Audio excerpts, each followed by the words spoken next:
Mähroboter mit Allrad. Der Luba 2 fährt da, wo andere stecken bleiben.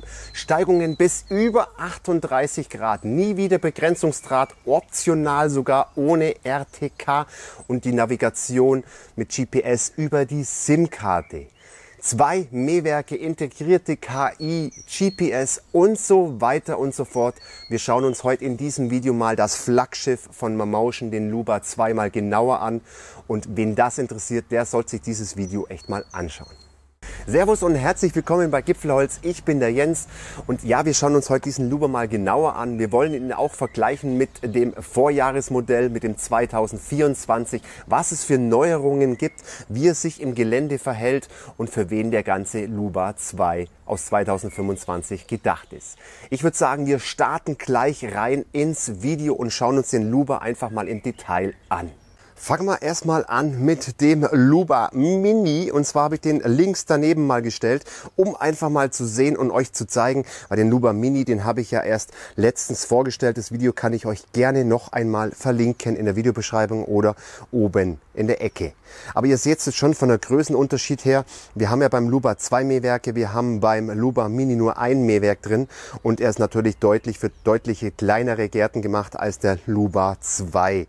Bevor wir jetzt mal reinstarten, jetzt allein schon mal vom Design, jetzt seid mal ganz ehrlich, kennt ihr einen anderen Roboter, der cooler ausschaut wie der Luba 2? Der schaut aus wie ein Rennwagen und das gefällt mir allein schon mal richtig gut. Aber das könnt ihr gerne mal unten in die Kommentare reinschreiben. Ich möchte in diesem Video auch nicht um den Lieferumfang eingehen oder so. Es wird alles mitgeliefert, Netzteile, Ladestation und so weiter und so fort. Und auch diese RTK-Station. Mit dieser RTK-Station kann man diesen Roboter auch ganz normal betreiben. Aber wir werden in diesem Video nicht auf die RTK-Station eingehen. Es funktioniert gut, aber wir werden diesen neuen eNavi-Service einfach mal auch nochmal testen. Und wir werden eher darauf eingehen, denn ich werde euch mal das erklären, wie das Ganze mit der SIM-Karte funktioniert. Für diejenigen, die das mit RTK betreiben wollen, überhaupt kein Stress. Kurze Anleitung ist dabei, ein riesengroßes Blatt, Aufbau der Ladestation, überhaupt kein Stress, 10 Minuten, Aufbau der RTK-Station, überhaupt auch kein Stress. Und für diejenigen, die dann das Ganze anders machen wollen, könnt ihr da einfach weitermachen mit diesem Step. Aber wie gesagt, wir gehen diesen Step nachher einfach mal ein. Rein optisch hat sich jetzt vom Luba 2024 auf 25 nicht wirklich viel getan. Doch ich nenne es einfach diese Rallye-Streifen an der Seite. Der Schutz im Endeffekt, der ist jetzt orange und schaut ein bisschen schöner einfach aus, dass die Farbkombi richtig cool passt. Aber sonst rein optisch selber ist er gleich geblieben. Den Luba 2 gibt es in mehreren Varianten. Das ist jetzt die Version 3000X, den gibt es aber auch noch in 5000X. Was sind da die Unterschiede? Im Endeffekt sind es die empfohlenen Mähflächen. Der 3000, den ihr jetzt hier seht, den X, der kann 3000 empfohlene Mähfläche, 3000 Quadratmeter, maximale Mähfläche von 3600 Quadratmeter und natürlich der 5000er mit 5000 Quadratmeter und maximale Mähfläche von 6000 Quadratmeter. Wir haben Multizonen-Einrichtung. Wir können also bei dem 3000er 30 Multizonen machen, beim 5000er kommen wir 50 Multizonen einrichten. Also das heißt, wie viele Bereiche wir theoretisch mähen können. Ja Leute, wir haben hier echt ein stolzes Gewicht von 18,66 Kilo. Also es ist wirklich kein Leichtgewicht, muss ich sagen. Aber das kann auch zum Vorteil der Traktion sein, dass wir da einfach wirklich eine tolle Traktion mit diesem Gewicht erreichen können. Was jetzt ein deutlicher Unterschied zum letzten Jahr ist, früher hatten wir einen 88 Watt im Luba Motor verbaut. Und wir haben jetzt in diesem Luba 2 fast das Doppelte von 165 Watt Motor. Die Batteriekapazität liegt bei 12 Ampere bei beiden Modellen. Ist die Batterie bei diesem Modell austauschbar? Leider nein. Beim Luba Mini ist es mittlerweile so, dass man den Akku austauschen kann. Also man kann die Batterie einfach rausnehmen, sollte sie mal kaputt sein. Das ist jetzt bei diesem leider auch nicht so der Fall. Man muss ihn also wirklich in den Service einschicken. Wenn wir schon bei der Batterie sind, er schafft pro Mähfläche, pro Ladung Mähfläche schafft er 1000 Quadratmeter. Das muss ich jetzt aber so ein bisschen sagen, das ist jetzt der optimale Fall. Es kann natürlich immer, je nachdem wie es bei euch ausschaut, wie ist der Garten angelegt, wie viel Bahnen fährt er, wie habt ihr das Ganze eingestellt und so weiter und so fort. Und auch vor allem, wie viel Steigung habt ihr im Garten, habt ihr sehr steil und so weiter. Das sind natürlich alles Faktoren, die praktisch die Mähfläche pro Ladung natürlich noch mal ein bisschen verringern kann. Die Mähzeit pro Ladung liegt ungefähr bei 190 Minuten. Was natürlich der Luba 2 2025 auch hat, was die anderen Modelle haben, das ist die UltraSense KI Vision. Das ist hier oben dieses Vision-Modul mit 2 verbauten Kameras. Das ist deutlich verbessert worden. Dahinter steckt eine KI, die praktisch intelligente Hinderniserkennung und Vermeidung hat. UltraSense KI Vision ermöglicht dem Luba praktisch Hindernisse bis zu 2,5 cm zu erkennen und zu vermeiden und den Weg neu zu berechnen. Was auch noch geblieben ist, sind die Ultraschall-Radarsensoren, die hier 3 Stück verbaut sind, die einfach nochmal die Navigation und die Hinderniserkennung einfach nochmal zusätzlich zur KI-Vision da oben verbessern. Was auch noch neu in diesem KI-Vision-Modul ist, ist diese LED-Beleuchtung. Aber jetzt mal ganz ehrlich, Leute, lasst die Finger davon.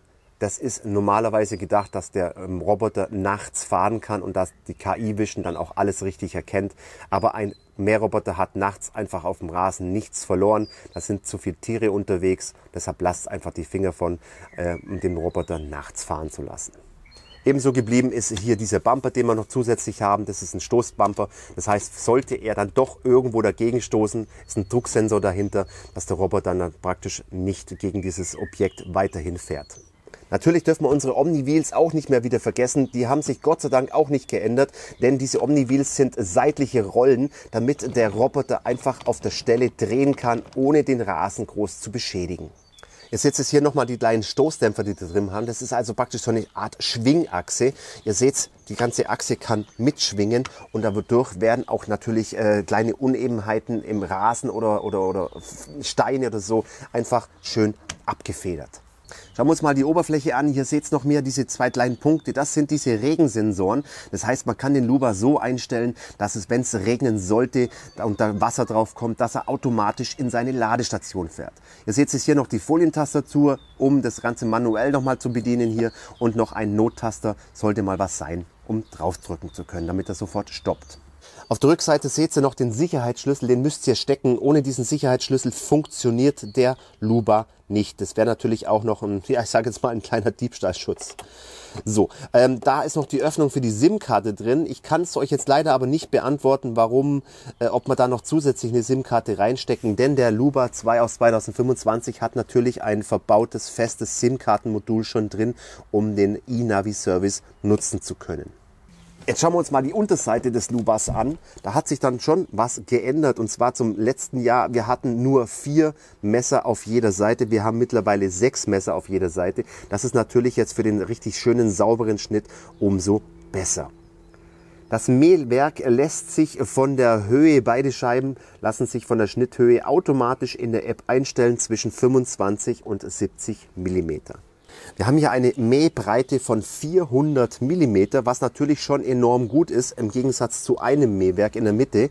Denn wir können natürlich, ich sage jetzt mal, einen größeren Bereich machen. Wir können breitere Bahnen fahren und somit ist der Roboter natürlich auch schneller fertig. Genauso auch mit die Vorteile von 2 Mähwerken ist natürlich auch, dass wir sehr, sehr weit an den Rand rankommen. Denn wir haben jetzt hier nur einen Abstand bis zum Rand von ca. 6,5 cm, was wir hier haben. Natürlich müsst ihr noch einen kleinen Sicherheitsabstand hier einhalten. Aber wir können dann viel näher ranfahren und wenn man da schöne Rasensteine hat, dann kriegen wir einen richtig sauberen, schönen Kantenschnitt hin.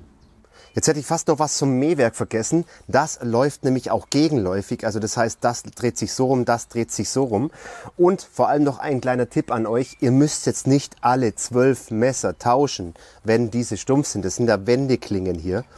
Sondern ihr müsst bloß diese Platten einmal tauschen. Das heißt, 3 Schrauben hier auf, 3 Schrauben hier drauf, die Platte dorthin und schon habt ihr eure Messer gewendet.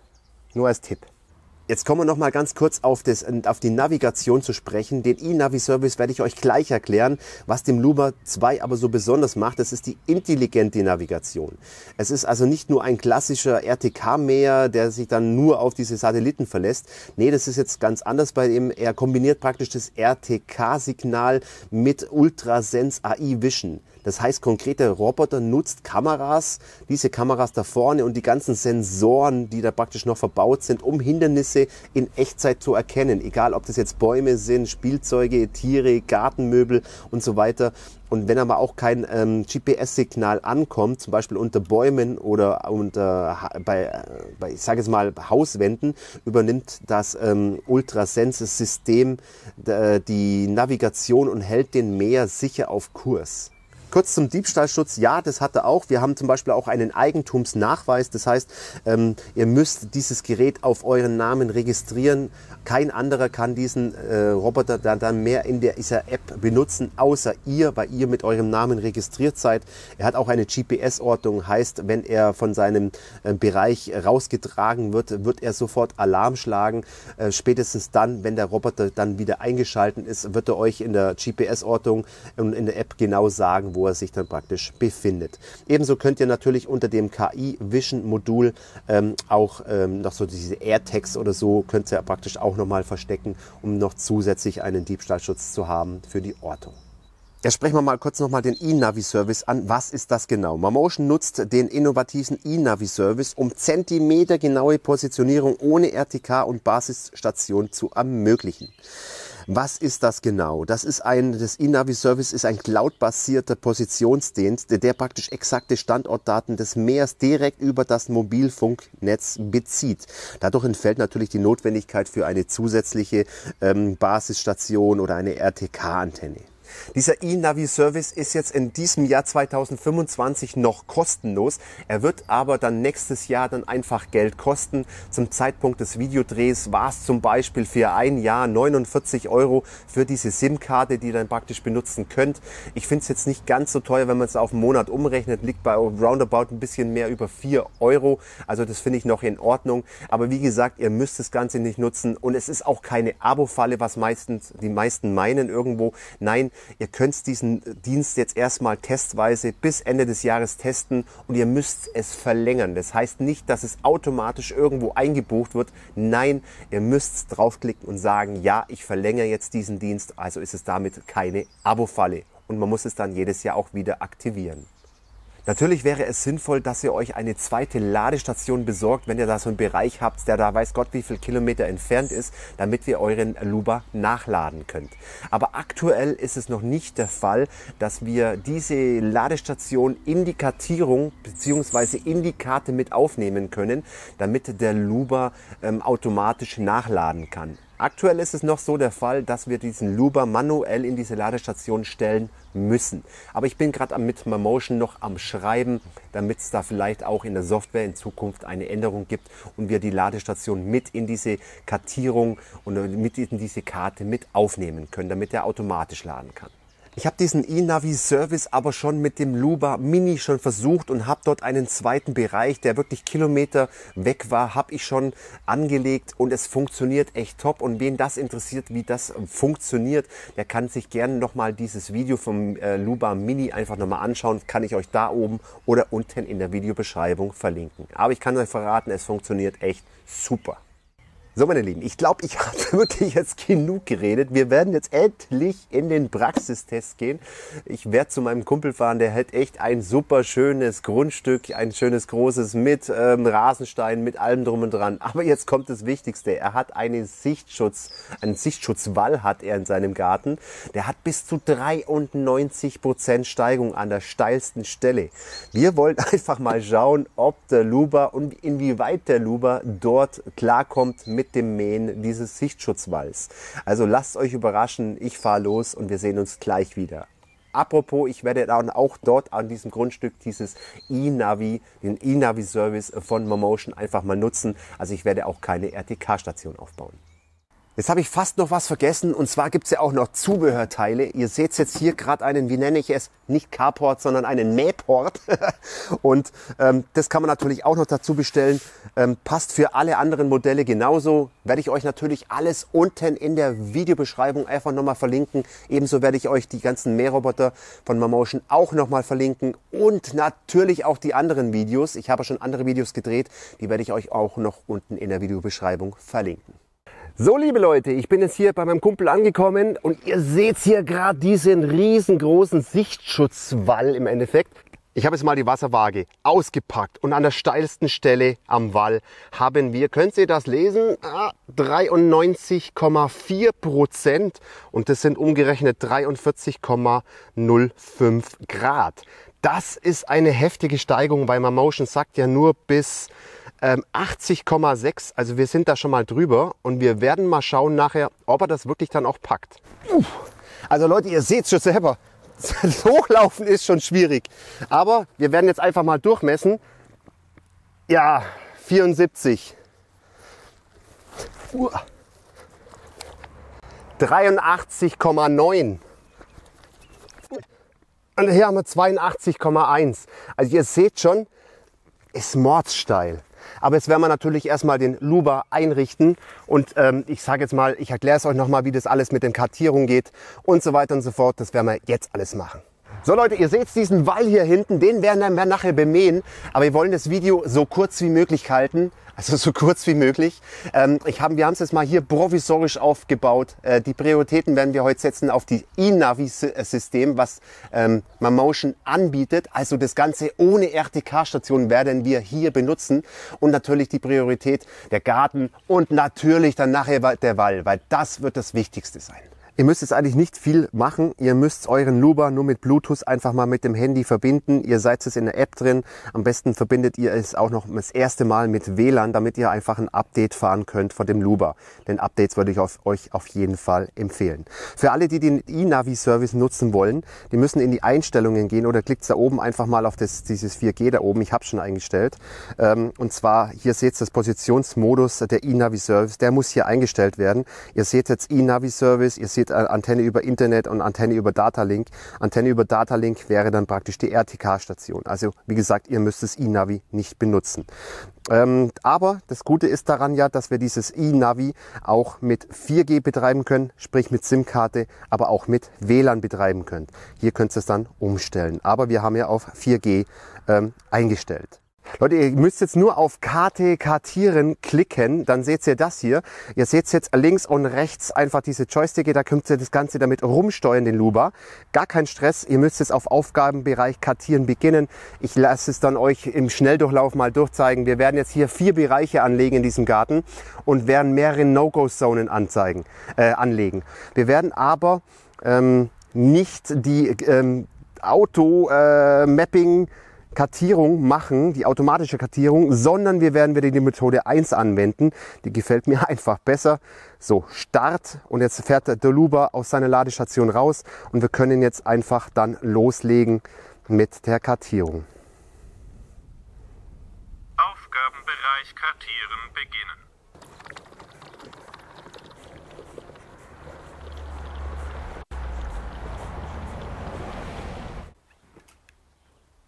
So, der erste Bereich ist jetzt gleich angelegt. Wir kommen jetzt ans Ende und die Software wird dann sofort sagen, wenn ihr wieder am Anfangspunkt seid, werden wir es gleich sehen. Jetzt müsste es eigentlich in der Software was geben. Aufgabenbereich gleich erstellt. Komplett.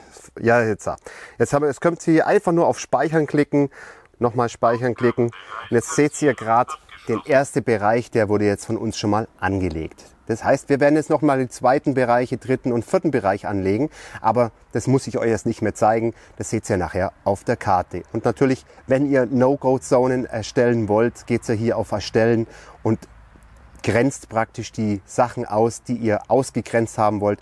Ihr habt vorhin da diese Kinderhütte gesehen. Die werden wir ausgrenzen. Noch eine Feuerschale werden wir auch noch ausgrenzen. Ein paar Bäumchen und so weiter. Das seht ihr dann nachher auf der Karte.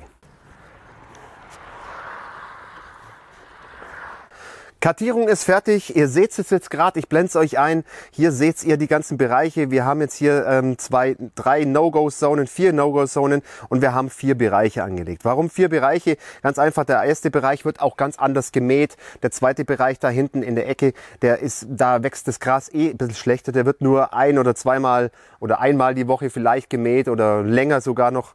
Und der Bereich unter dem Trampolin zum Beispiel wird auch ganz anders gemäht und deshalb können wir da verschiedene Bereiche einstellen. Der Wall, der muss auch nicht ganz so oft gemäht werden und wir werden diesen Wall natürlich auch mit einer anderen Höhe mähen. Wir müssen da jetzt nicht komplett einen Golfplatzschnitt haben, sondern wir werden da ziemlich weit hochfahren, das Mähwerk.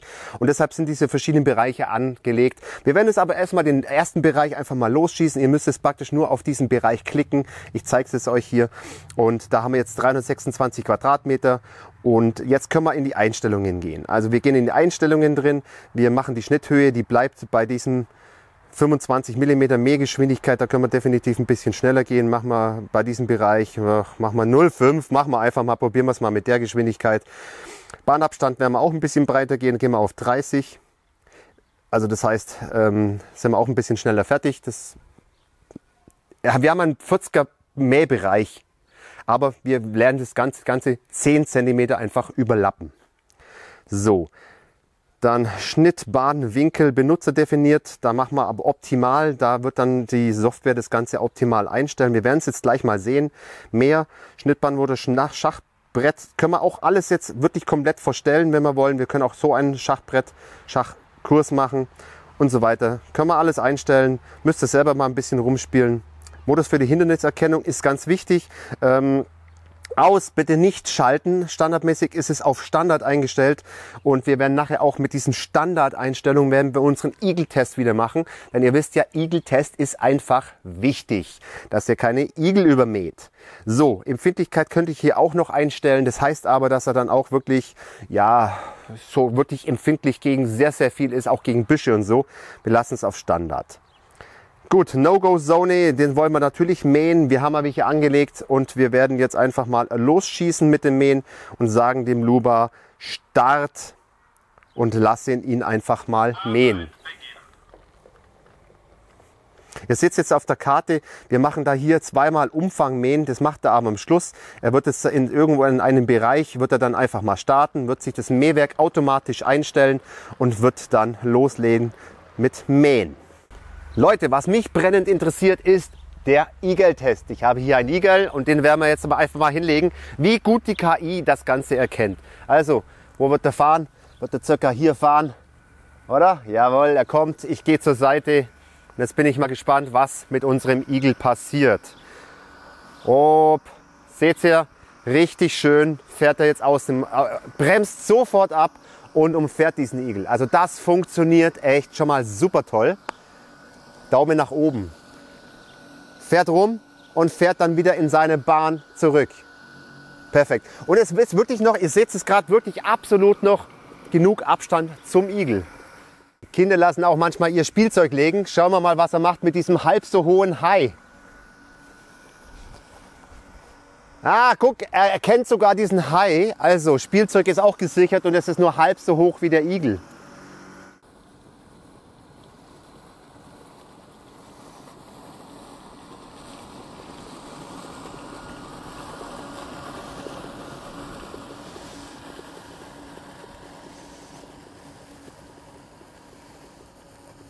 Hier eine der No-Go-Zonen, die er jetzt eigentlich relativ schön umfährt. Er fährt jetzt die innere Runde zuerst und macht die zweite äußere. Aber ihr seht schon, er fährt da echt perfekt außen rum, macht es echt super. Der Luba fährt jetzt seine letzten 2 Außenrunden und ihr seht, wie genau er hier navigiert auf dem Stück, wo ich dann wirklich angegeben habe in der Kartierung. Also echt perfekt. Leute, ich kann hier gar nicht hocken, ohne groß abzurutschen. Wahnsinn. Was euch natürlich jetzt brennend interessiert, ist nicht jetzt der geleckte Garten hier, sondern also da hat er seine Arbeit super toll verrichtet. Echt mega, ohne Fehler. So, wir kommen jetzt an diesen Wall. Es kann jetzt sein, dass wir da noch ein bisschen ein Problem bekommen mit dem Wendemanöver da oben. Wir haben jetzt Mehrfachdrehung angestellt. Oben der Wall, der ist nicht relativ breit. Es kann sein, dass ich die Karte noch ein bisschen weiter kartieren muss, dass der dann oben genau an der Spitze seine Wendung macht. Oder wir müssen einfach diese andere Drehung einführen. Wir werden jetzt gleich mal schauen, was der Luba praktisch in diesem Bereich macht. Ihr geht jetzt praktisch auf den Bereich 4, könnt ihr das Ganze bestätigen und jetzt müssen wir die Einstellungen machen. Die Schnitthöhe gehen wir jetzt ziemlich mal hoch auf die 55, nicht, dass der oben an dem Hang dann hängen bleibt. Und Mehrgeschwindigkeit 0,3 lassen wir ziemlich langsam fahren. Bahnabstand lassen wir ganz genauso. Jetzt kommt der Schnittbahnwinkel. Und da ist es jetzt sehr wichtig und da müsst ihr jetzt schauen, dass der jetzt nicht schräg fährt, weil hier bei dieser Steile, da würde er abrutschen. Das heißt, wir müssen benutzerdefiniert gehen und wir haben es mal ausgerechnet, 135 Grad sollten eigentlich passen, dass er wirklich absolut immer schön hoch und runter fährt. Aber das könnte man theoretisch auch noch anpassen. So, Umfang mähen machen wir auch aus, weil diese Seitmähen da, das wird er nicht packen, da wird er komplett abrutschen und deshalb machen wir das auch noch aus. Und ja, dann müssen wir noch Hinderniserkennung, No-Go-Zone, Fortschritt, okay, prima. So, das reicht und jetzt könnten wir theoretisch schon mal loslegen. Ich bin jetzt mal gespannt, aber wie gesagt, es kann sein, dass wir die Karte umkartieren müssen oder umstellen müssen, dass es sich nicht auf Mehrfachdrehung macht, aber das werden wir jetzt gleich sehen. Ich gehe jetzt mal auf Start. Okay, passt. Und jetzt müsste er irgendwo hoffentlich bei mir starten. Wenn nicht, müssen wir die Kamera umsetzen.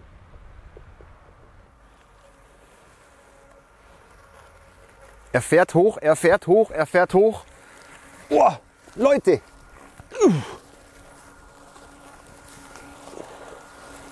Und jetzt kommt es darauf an, was passiert. Ob er jetzt dreht oder nicht dreht und abrutscht. Also die Drehung, kriegt er die jetzt hin, die Drehung oder nicht? Boah, Leute, er kriegt die Drehung da oben hin. Ja gut, aber jetzt seht ihr, dass er ein bisschen abrutscht. Also Wahnsinn. Ich könnte noch mit der Kartierung noch ein bisschen weiter rüber gehen, nach hinten gehen. Wow. Jetzt schaut euch das mal an, wie der da hochfährt. Ist doch Wahnsinn, oder?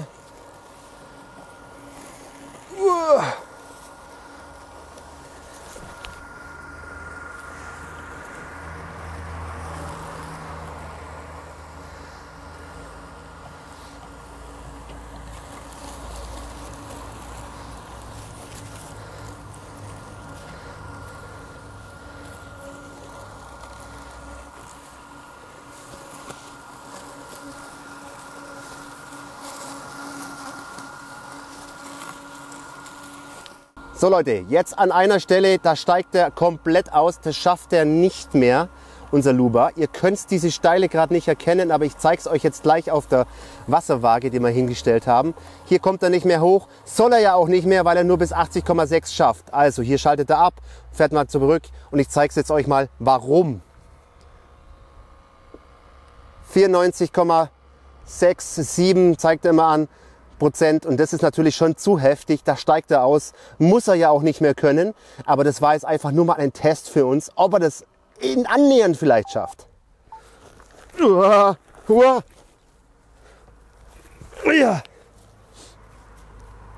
Leute, ich kann mich hier oben kaum halten, so steil ist es. Wir müssen eins zugeben, wir haben jetzt über 93% hier an der steilsten Stück und hier schaltet er.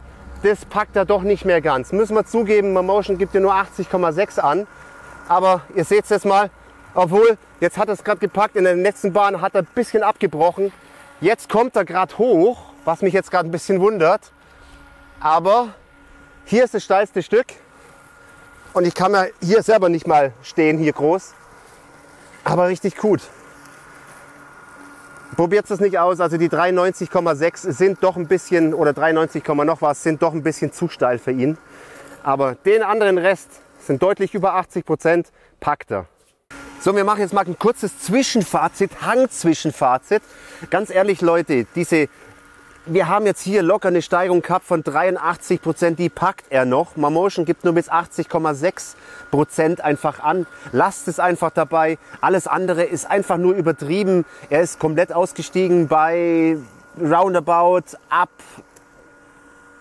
86, 87, 88% ist er komplett ausgestiegen. Aber hey, es ist doch wohl richtig gut, was er einfach schafft. Der Luba 1 ist auch noch ein, wer noch ein Luba 1 könnt, beim Luba 1 ist es so, dass ich dann immer händisch eingreifen muss. Das macht der Luba 3000X, macht es nicht, sondern er fährt sich irgendwie frei, schaltet nochmal ab, fährt das Mähwerk hoch, fährt nach unten nochmal und holt dann nochmal Anlauf. Also das müsst ihr wissen, da müsst ihr nicht eingreifen, das macht der Luba alles komplett automatisch und das ist schon mal auch ein sehr großer Vorteil.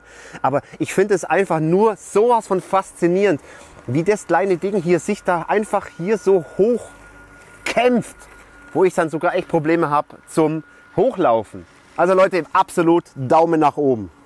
Wir machen jetzt noch hier einen letzten Test und zwar steht hier ein Trampolin. Wir haben hier Metall, wir haben hier Abschirmung von den Hauswänden. Also hier im Eck ist alles abgeschirmt vom GPS. Das Trampolin schirmt auch noch ab und jetzt bin ich mal gespannt, wie die KI Vision oder die AI Vision das Ganze hier unter dem Trampolin macht und wie er sich verhält. Also wie ihr erkennen könnt, fährt er echt sauber seine Bahnen ab. Obwohl wir hier ein Trampolin drüber haben, Metall drüber haben und noch im Hauseck sind. Also das passt echt mit dieser 4G-Navigation, mit dem eNavi-Service funktioniert es auch top. Wenn der Roboter wirklich nicht so den super Empfang hat, der Roboter selber von GPS her, dass es dann das eNavi so ein bisschen, ja ich sage es mal, korrigiert nochmal. Recht top.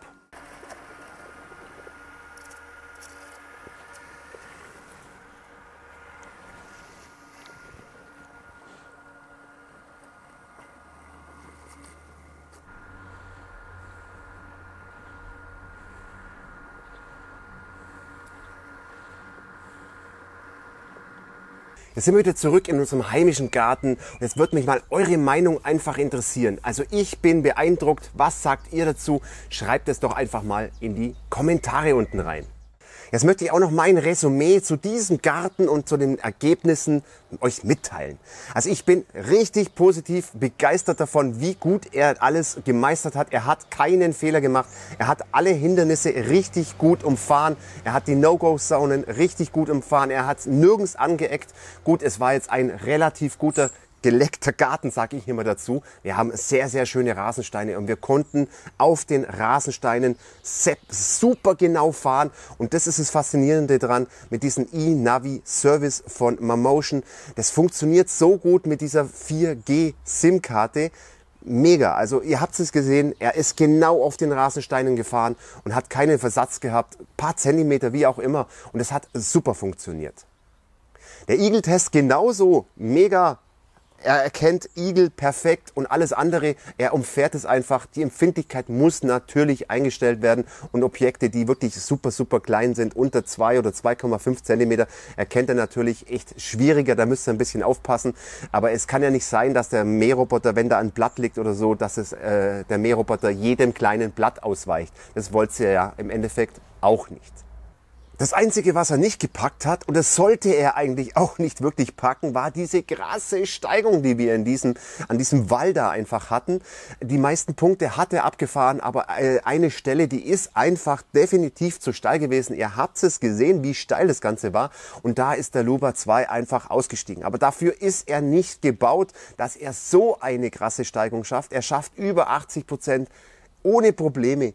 Gar kein Stress, aber jetzt, ich glaube, das waren diese 93%, das ist einfach zu viel für einen Luba und da kann man jetzt nichts Negatives drüber sagen, denn dafür ist er eigentlich auch von Mamotion nicht konzipiert worden, dass er dann über 93% schafft. Also trotzdem Daumen hoch für diesen krassen Hang, was er trotzdem geschafft hat. Jetzt zu meinem persönlichen Fazit, Leute. Und zwar zusammenfassend kann ich wirklich sagen, dass der Luba 2 aus 2025, wie ihr im Video recht schön gesehen habt, durchweg in allen Kategorien sehr gut performt. Mit diesem Mähroboter muss man keine Abstriche machen, wenn es um Geländegängigkeit, um Hinderniserkennung oder um die Navigation geht. Aber selbst den Kantenschnitt macht er echt super toll. Also wer Hanglage hat oder auch ein sehr, sehr großes Grundstück oder auch keinen Bock hat auf ewige Kabelverlegerei hat oder auch den Luba irgendwo anders mähen lassen will, Schrebergarten oder auf einem anderen Grundstück, der ist damit echt super bedient und der sollte sich diesen Luba einfach mal genauer anschauen. Leute, wir sind am Ende des Videos. Ich hoffe, euch hat's gefallen. Wenn ihr noch Fragen habt, könnt ihr ja gerne unten in die Kommentare reinschreiben oder wie ihr ihn auch findet, diesen Luber. Ich bin echt beeindruckt. Lasst dem Video einen Daumen, damit unterstützt ihr Gipfelholz. Abonniert den Kanal, wenn ihr das noch nicht gemacht habt. Vergesst die kleine Glocke nicht, dann verpasst ihr auch nichts mehr von Gipfelholz. Ich würde sagen, schöne Mähgrüße aus dem Allgäu. Bis demnächst. Servus.